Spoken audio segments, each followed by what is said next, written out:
Chapter 7. How Giglio and Angelica had a quarrel. The court painter of His Majesty the King of Crim Tartary returned to that monarch's dominions, carrying away a number of sketches which he had made in the Paphlagonian capital. You know, of course, my dears, that the name of that capital is Blombodinga. But the most charming of all his pieces was a portrait of Princess Angelica, which all the Crim Tartar nobles came to see. With this work the king was so delighted that he decorated the painter with his Order of the Pumpkin, 6th class, and the artist became Sir Tommaso Lorenzo, K.P., thenceforth.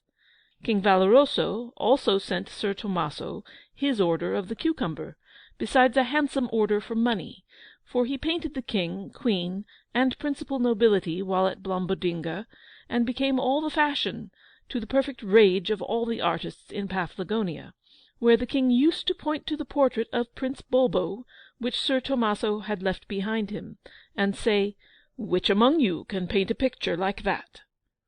It hung in the royal parlour, over the royal sideboard, and Princess Angelica could always look at it as she sat making the tea. Each day it seemed to grow handsomer and handsomer, and the princess grew so fond of looking at it that she would often spill the tea over the cloth, at which her father and mother would wink and wag their heads, and say to each other, "Aha! We see how things are going." In the meantime, poor Giglio lay upstairs very sick in his chamber, though he took all the doctor's horrible medicines like a good young lad, as I hope you do, my dears, when you are ill and mamma sends for the medical man.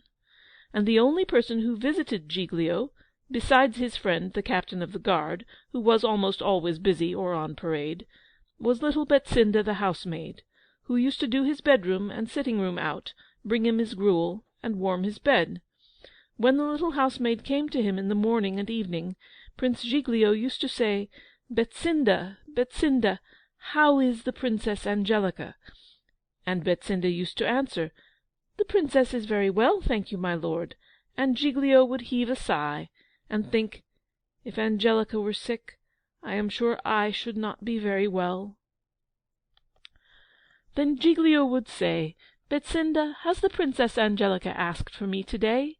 And Betsinda would answer, "No, my lord, not to-day," or "She was very busy practising the piano when I saw her," or "She was writing invitations for an evening party and did not speak to me," or make some excuse or other, not strictly consonant with truth, for Betsinda was such a good-natured creature that she strove to do everything to prevent annoyance to Prince Giglio, and even brought him up roast chicken and jellies from the kitchen, when the doctor allowed them, and Giglio was getting better, saying that the princess had made the jelly, or the bread-sauce, with her own hands, on purpose for Giglio.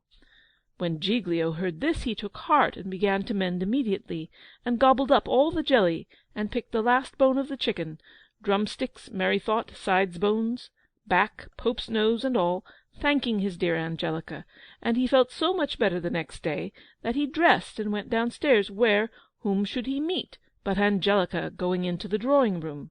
All the covers were off the chairs, the chandeliers taken out of the bags, the damask curtains uncovered, the work and things carried away, and the handsomest albums on the tables. Angelica had her hair in papers. In a word, it was evident that there was going to be a party. "Heavens, Giglio!" cries Angelica. "You here in such a dress! What a figure you are!" "Yes, dear Angelica, I am come downstairs, and feel so well to-day, thanks to the fowl and the jelly." "What do I know about fowls and jellies, that you allude to them in that rude way?" says Angelica. "Why, didn't you send them, Angelica dear?" says Giglio. "I send them, indeed, Angelica dear! No, Giglio dear," says she, mocking him. "I was engaged in getting the rooms ready for His Royal Highness the Prince of Crim Tartary, who is coming to pay my papa's court a visit." "The Prince of Crim Tartary!" Giglio said, aghast. "Yes, the Prince of Crim Tartary," says Angelica, mocking him. "I dare say you've never heard of such a country. What did you ever hear of? You don't know whether Crim Tartary is on the Red Sea or on the Black Sea, I dare say." "Yes, I do. It's on the Red Sea," says Giglio, at which the princess burst out laughing at him, and said, "Oh, you ninny! You are so ignorant! You are really not fit for society.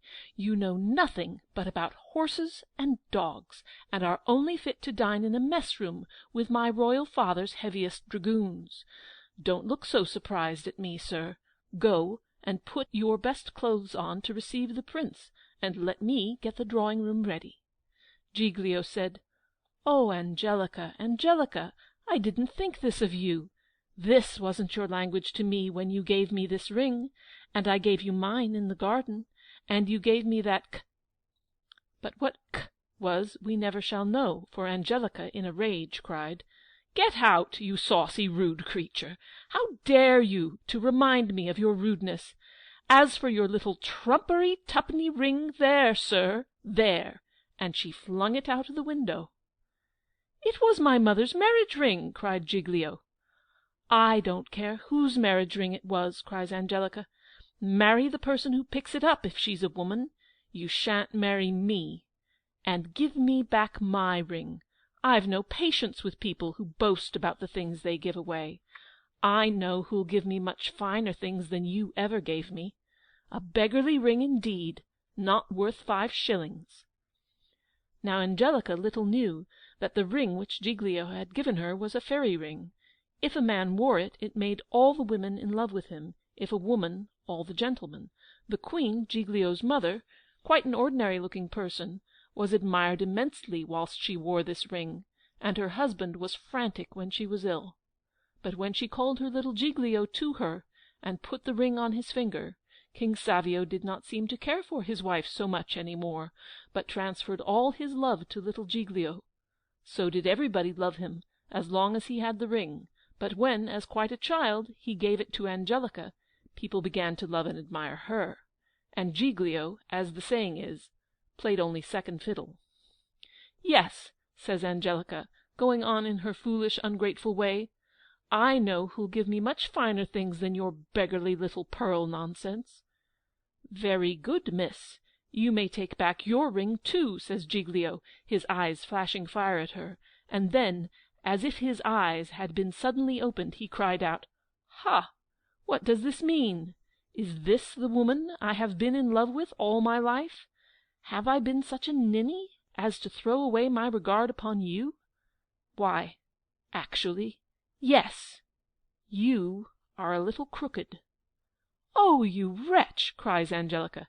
"And upon my conscience, you squint a little." "Eh?" cries Angelica.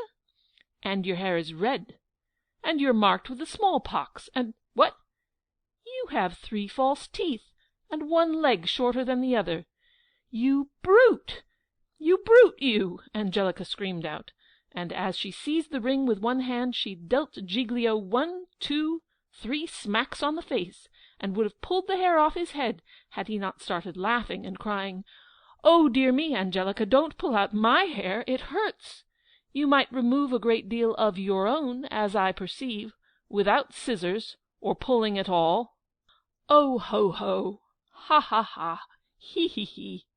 And he nearly choked himself with laughing, and she with rage, when, with a low bow, and dressed in his court habit, Count Gambabella, the first lord-in-waiting, entered, and said, "Royal Highnesses, their Majesties expect you in the pink throne-room, where they await the arrival of the Prince of Crim-Tartary." End of Chapter 7. The Rose and the Ring.